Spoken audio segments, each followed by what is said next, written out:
Kevin, paano na yan? Hindi ka na naman sa mga sinulat na pag-iwanan. Ako si Kevin, paano na yan? Ito na, hindi ko naman kayang siyahin mga ginagawa niya. Ako si Kevin, paano na yan? Hindi ka na naman sa mga sinulat na pag-iwanan. Sumabit ka sa katabi ko, mula naman.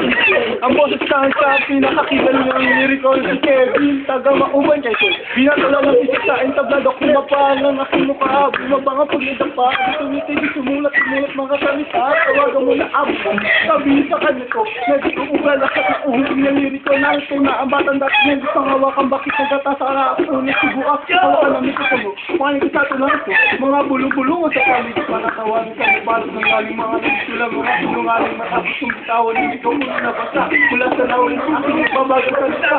Kevin, paano na yan ulit ka? Ano naman ang mga sinulat na napagkuhanan? Ako si Kevin, paano na yan ito na? Di ko naman kaya gayahin ang ginagawa niya. Pag natin mong aking balat, sigurado ikaw ay makakalimat na para sa panag-iyak inay sa iyong mukha. Bumabalik ka rin sa liwa. Silitin mo makasabay palagi ka sa liwa. Habang pinagbabalibagan ng versikulo ko, ang matagal mo sinulat na versikulo nyo.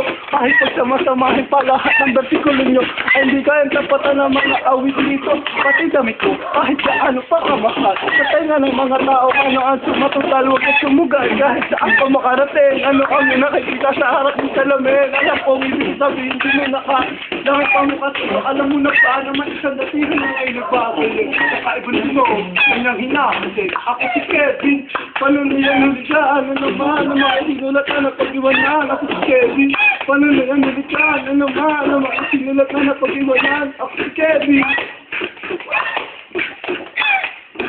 Ako si Kevin.